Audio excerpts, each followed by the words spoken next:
When you need mealtime inspiration, it's worth shopping Kroger, where you'll find over 30,000 mouth-watering choices that excite your inner foodie. And no matter what tasty choice you make, you'll enjoy our everyday low prices, plus extra ways to save, like digital coupons worth over $600 each week. You can also save up to $1 off per gallon at the pump with fuel points. More savings and more inspiring flavors make shopping Kroger worth it every time. Kroger, fresh for everyone. Fuel restrictions apply. Hey, I'm Ryan Reynolds. At Mint Mobile, we like to do the opposite of what Big Wireless does. They charge you a lot, we charge you a little. So naturally, when they announced they'd be raising their prices due to inflation, we decided to deflate our prices due to not hating you. That's right. We're cutting the price of Mint Unlimited from $30 a month to just $15 a month. Give it a try at mintmobile.com/switch. $45 up front for 3 months plus taxes and fees. Promo rate for new customers for limited time. Unlimited more than 40 gigabytes per month. Slows full terms at mintmobile.com.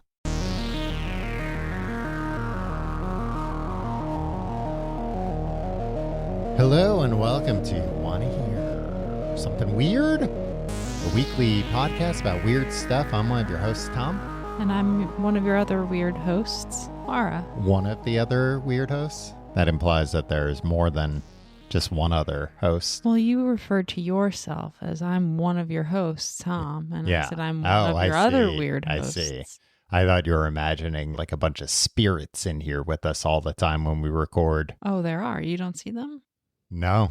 That guy right behind you? I don't like that. I don't like when somebody says that there's a guy behind me. I have never seen you react quite that way. Well, because I do that to myself all the time. I always think to myself, what's the scariest thing if I'm in a already spooky situation? I think what's the scariest thing that could happen? What if I open this door right now? What's the scariest thing that could be standing on the other side of it? And then I start getting a very clear mental image. Oh. And then I worry that that mental image is somehow going to birth this thing into reality, into being. So I like to avoid it. You think your mind is that powerful, eh? I don't know. It might be. Wow. I'd rather not test it. And what if it is, and that's the time I used up all my power? Wow. I conjured some demon with my mind instead Use your power for bad instead of good. Yeah, instead of doing something cool, imagining a chest full of gold coins on the other side of the door, something like that. If you did come across a chest full of gold coins in the year 2024, what would you do with it? Would I have any idea where they were from originally? No. Okay. There's no markings on the coins? They're just blank gold coins? Well, you wouldn't know. Okay. But there probably is a way you could find out. Yeah. I know what you would do. What would I do? ChatGPT. I just found a chest of gold No coins. way, because what if then they find out and they come... the AI. Yeah, the AI, or even just the people that work at ChatGPT at OpenAI. Perhaps. Yeah. Or I'd melt them down so nobody could track them. And then I'd just sell that gold bar. Blocks of gold? Yeah, just blocks of gold. But how would you melt them down? What, you would have to access a metalworking? Yeah, I'd be able to do it. I'd front the money knowing that I'm going to get it back once I melt down all this gold. Okay. Well, in fairness, I don't think anyone likes someone standing behind them or being told that there's a guy behind them. So I apologize. That's true. And I've learned my lesson. Yeah, especially because we're not on the ground floor here. So he's floating behind you in the window. Even spookier. Mm-hmm. Tom, I have a weird one for you today. Oh, well, you came to the right place. And this is one that the name of it I've heard. Okay. Because it's quite a well-known story. Okay. If you're into this kind of thing. But I never took the initiative to read up about it until now. Yeah. And I'm glad that I did. Oh, okay. And I understand why it's quite popular now. Oh, I see. It's called Twilight, and it's about a young woman who falls in love with a vampire. It's very weird that you just said that. Well, why? Because I have in my notes to reference Twilight at one point, Oh. and so now you'll know when I do that.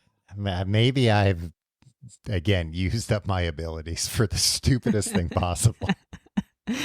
But I know I'm sure you're excited. It's not a love story between a human and a vampire. Okay. So you can. That was weird because Edward, the vampire, is like hundreds of years old, and she was a teenager in high school. Mm-hmm. Yeah. Sick. Problematic at best. That was just one of many things about that show. To say nothing of the fact that he fed on human blood. Well, that's just par for the course of the vampire. That's true. What can you? Can't get a tiger to change its stripes. Wow. So we are heading to the 12th century. Okay. And a long time ago. The village of Woolpit in Suffolk, England. Okay. Woolpit is means pit for trapping wolves. Oh, wolf pit? That's what that means? Yes. But it's Woolpit. Oh, okay. So at some point the F got lost. Well, in Old English, it's Woolpit, I guess. Okay. And like over time it's a wool. Oh, over time people were like, we can't tell people I live in a wolf pit. Can we clean this up a little bit? Make it a little more socially acceptable? But this is an important how the town got its name is important to the story. So I'm going to tell you that the wolf pits are these huge pits for trapping wolves. All right. This is an educational I'm glad podcast. you brought notes. They're huge and they're very deep, and they were, dug around a perimeter of the village, and they are obviously, as the name suggests, they are designed to trap wolves, so wolves will follow in them instead of coming into the village and attacking people. Okay, so like kind of like a moat, but for wolves. Yes. But I guess also not a moat that a wolf can see and not cross. Moat that has like something over the top so the wolf doesn't see it before they step in it and fall in it. Right. Okay. So harvesters who are working in the field in this village near some of the wolf pits noticed two children emerge out of one of the pits. Right. The children, we later learn, were a brother and a sister, and they looked pretty normal except for the green color of their skin. And they had clothing on that was an unrecognizable style to the people of Woolpit. Strange colors, just odd design. Yeah. They also looked very famished. Okay.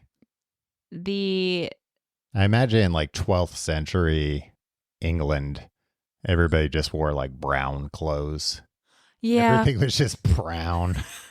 Unless you were nobility, I think. And, this was the time, the feudal system. So people were working the land or working for sort of, a lord. My lord. Right. My lord, we finished digging all the wolf pits.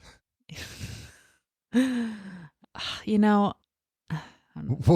Well, I was just thinking as I was researching this, and then again as I was reading this, my brain, when I hear the term feudal system, I immediately think back to Monty Python and the Holy Grail. Yeah.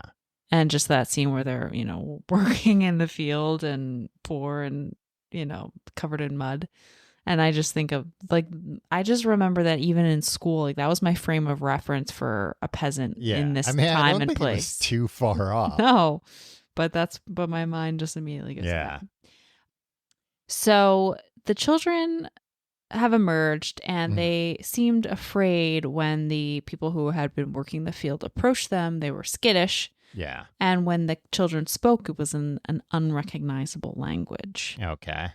So concerned for their well-being, these people take them to the manor of a knight named Richard D. Kane. Okay. Richard D. Kane, like of Kane. And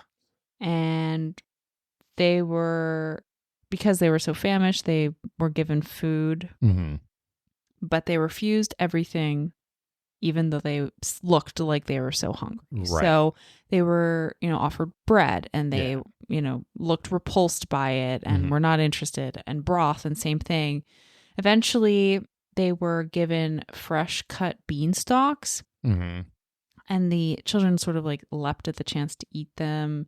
They tore open the stalks, and at first, instead of,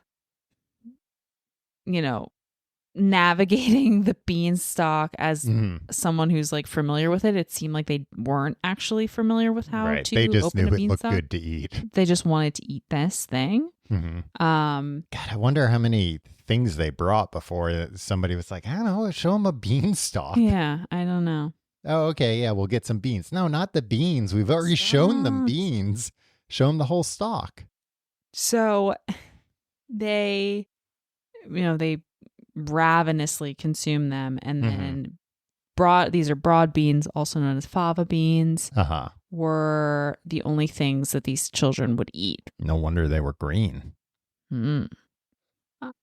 Eventually, they did learn to eat other foods. They diversified their diets. Okay. And their skin began to lose this green color.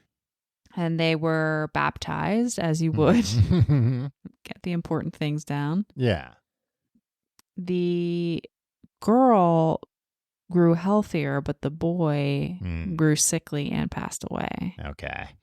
Do you know for like how long of a period of time? Like it sounded like not that long, because it sounded like it was around the time that they got baptized. Okay. And I'm sure that was a top priority for people at that time, like within the first few months. So that's my guess. The girl began eventually to understand English, and so she was able to communicate with the local people. Specifically, it sounds like she kind of built this close relationship with the knight, Richard, and told him that the land that they had come from was of a lush green color, where the sun never was fully bright in the sky. It was always daytime, suntime. It was always suntime. It was always daytime where they were from. The sun never shone. Oh, the sun bright. never shone, so it was always dark. So it was almost a misty twilight. And it was, it's. And I was gonna say, it sounds like Forks, Washington, where Twilight was set. Oh yeah. Yeah, because misty. Yeah, misty. Green. Gray. But then green. But then when they go in the woods, it's kind of dark in the woods because it's so lush.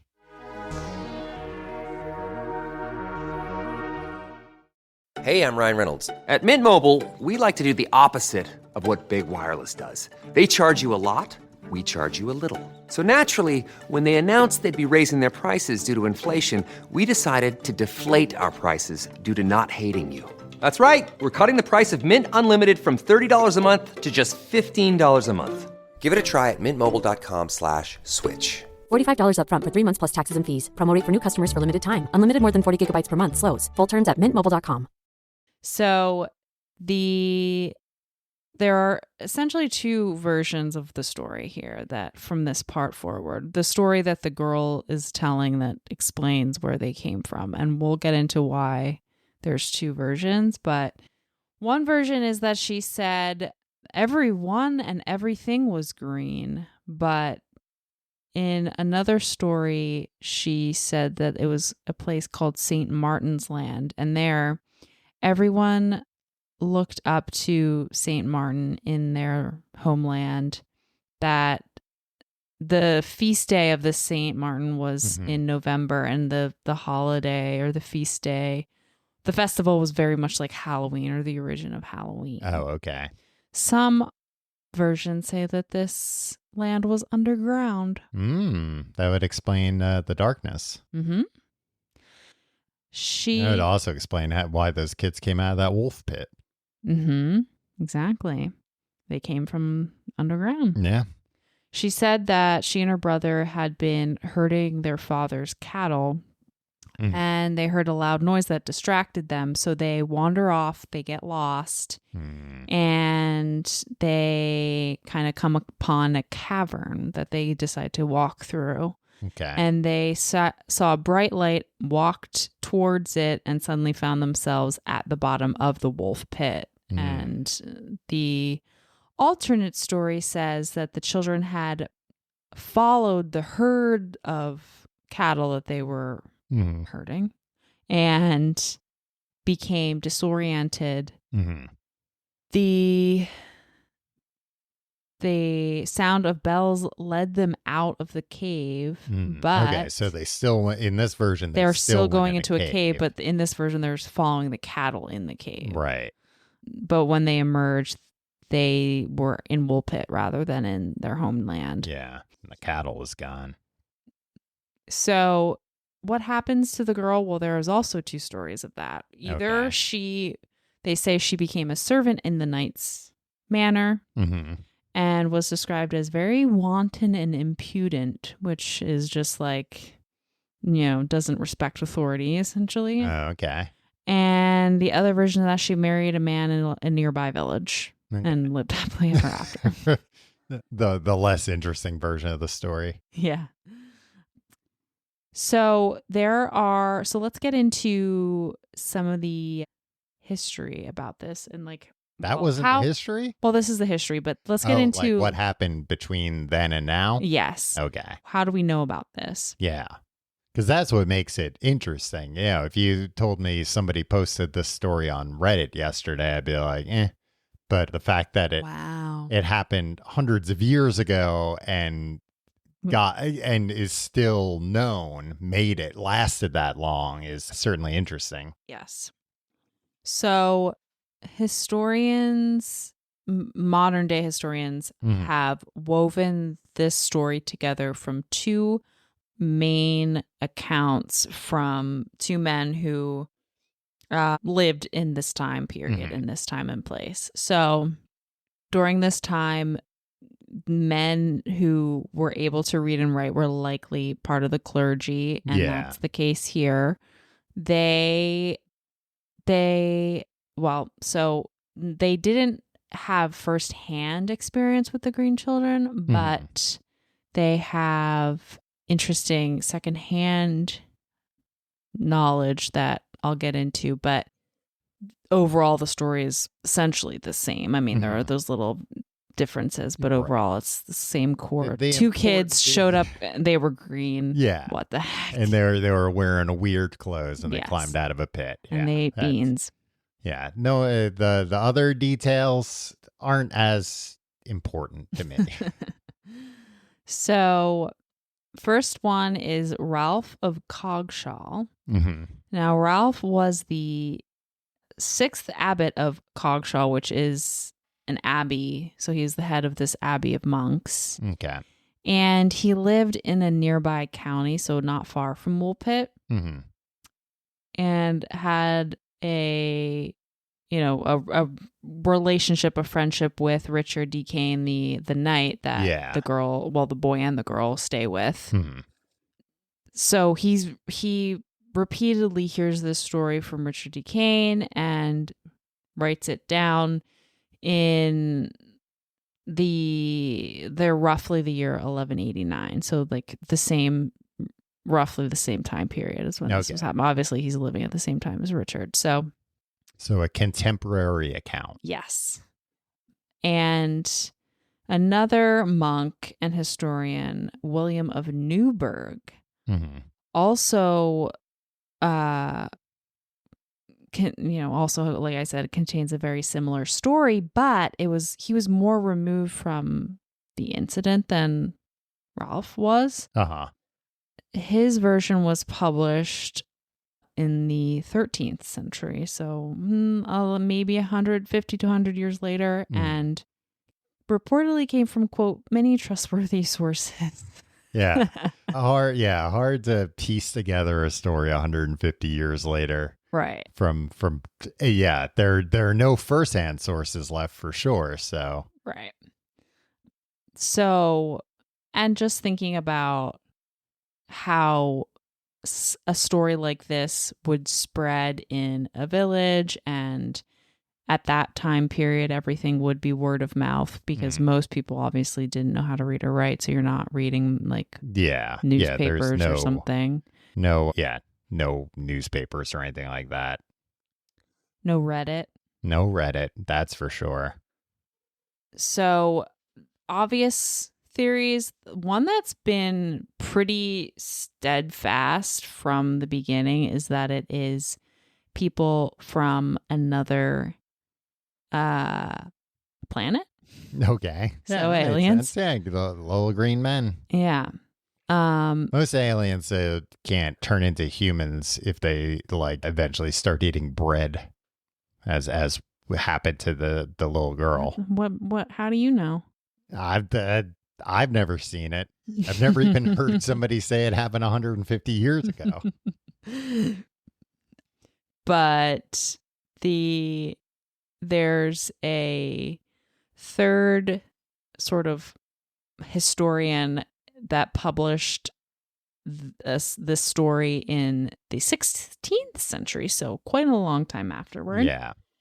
And had a big crux of the story was that these children came from heaven. They came down from heaven. And like that phrasing kind of gets a lot of people thinking, you came down from the sky. The heavens, yeah. You are aliens. Yeah, that's very common. People nowadays looking back at like old writings, ancient writings, and mentions of sky people and the gods living in the clouds, things like that, and recontextualizing it and being like, oh wait, maybe they were just describing what they saw with the best language they knew. Yeah. Another is that these children came from another dimension, that they somehow slipped into Woolpit and stayed there. That'd be if I was a betting man, that'd be where I'd put my money on. And why do you say that? Because it sounds like they were in like an adjacent dimension. Like they're not aliens. They're very close to what humans in this dimension are like. It sounds like. Yes. They can adapt once they're given a different diet or whatever. So yeah, that sounds to me like a very plausible explanation. More plausible than them being aliens. Wow. Interesting. I didn't see that. Well, because if they're aliens too, then where's the spaceship? And they were the only two. They sent 2 kids. Fair point. Yeah. I think they came here by accident. Because also, yeah, that girl would have said like, oh, yeah, I came here in a spaceship. But she didn't say that. She said she walked in a cave. Yes. Well, the other theory is that it's fairies, which I hear a lot of in stories from this time period. Yeah. And like I said before, that it was an underground world they came from. They came up from an underground world, which is there's a race of aliens living underground and or under the ocean. Yeah. And that's one of the theories, that they came up from this, and just something went wrong. They were delirious. They didn't remember exactly. Yeah, they got in the wrong elevator. Yes. And came up to the surface. Yes. Also plausible. So now I'm going to talk about probably more grounded explanations. Okay. Boo. Skip this part if you want to subscribe to the theory that it's kids coming from another dimension where they don't have bread. So there's a medical condition, hypochromic anemia, which is caused by a poor diet or, malnutrition. And when people who suffer from it, their skin can turn a greenish color. Yeah. The counter argument to that is that the children were noteworthy. Their green color was were like noteworthy. real It wasn't green, sickly green. It wasn't like a tinge of green. It was like verdant. No, these are people with green skin. Yes. And again, at this time period, not a lot of people had green skin. Not a lot of people had green skin, and if this were a medical anemia condition, they wouldn't be the only ones walking around with this. Yeah. Like it would be something that wouldn't be so, it wouldn't stand out to the villagers so much. Yeah.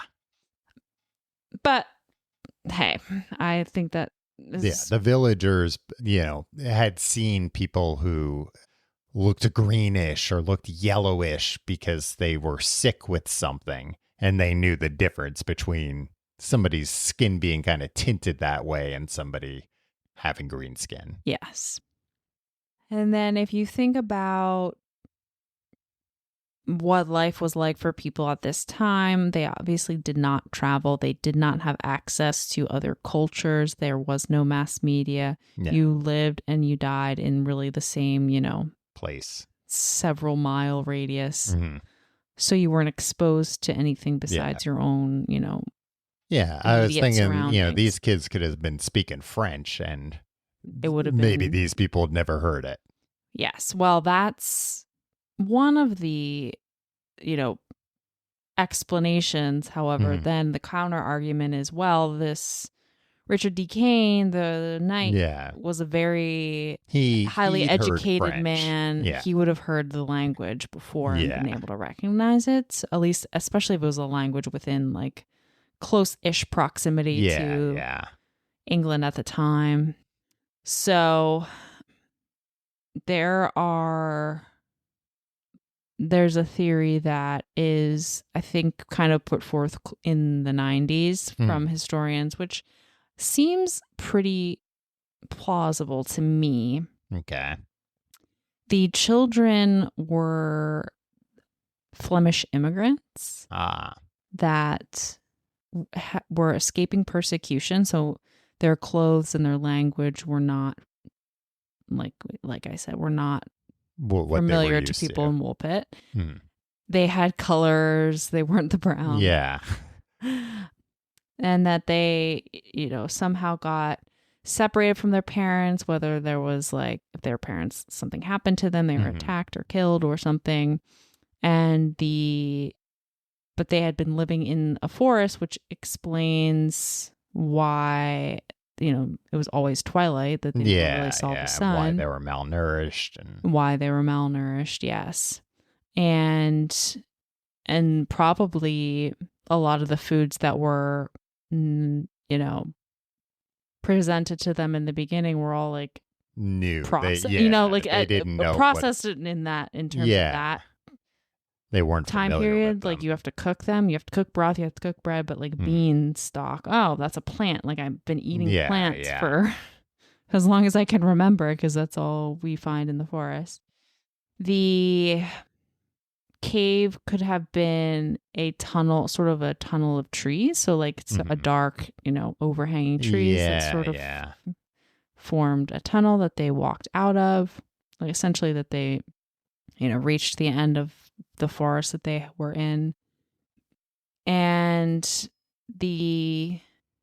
another kind of piece of another idea that they are Flemish immigrants is that the children's homeland, or what she called their homeland, St. Martin's Land, could have been the village of Forum St. Martin, which is, indicates that their parents could have been cloth workers who lived and settled there. And would explain the children's clothing also. But the overarching theory is, I think that this seems like a pretty plausible theory, that they could have been, something happened to their families and they were, traumatized, and they're kind of going through and finding, they end up in this village and these people take them in and baptize them. make them eat bread. Yeah, and concoct a could be story worse. that They've they been starving in the woods for however, as long as they can remember. And they wanted everybody to remember the good deed they did, so they exaggerated and said the children were green and wearing strange clothing. And here we are today, still talking about their good deed, taking care of these kids. I mean, one of them died, but the other one lived. Yeah. But this story is, I think, a pretty interesting case of folklore, just sort of following the trajectory of, how the story has evolved and explanations and how it's molded over the centuries. Yeah. Because I haven't really heard anything quite like this before of, green children showing up to somewhere, but that so much of the narrative, it is obviously the people, if it's monks writing these stories down, they have sort of they're looking at it through a religious lens, and there is a little bit of outsiders are to be feared or pitied feared, and that this story kind of digs into that allegory of but sometimes us good Christians take care of others and can take away their green skin and make them and get them to speak English instead of Flemish. Yes, as they should be. Wow! Yeah. All right. So that's the Green Children of Woolpit, or the Children of St. Martin's Land. Yeah, it depends on who you ask. Which branch of the folk tale do you like? Well, I'm from Woolpit, but I was born in St. Martin's Land. Exactly. I think that's all the time we have this week. If you like the show, give us a rating on Apple Podcasts or Spotify. Those 5-star ratings are huge for new podcasts like ours. You can also check out us on social media. We're at Wanna Hear Pod on most social medias out there. And I think that's it. Thanks for listening. We'll see you next week. Wanna Hear Something Weird is a Clamor audio production, distributed by the Cloud 10 Network. Hosted and executive produced by Tom Reynolds and me, Laura Anderson.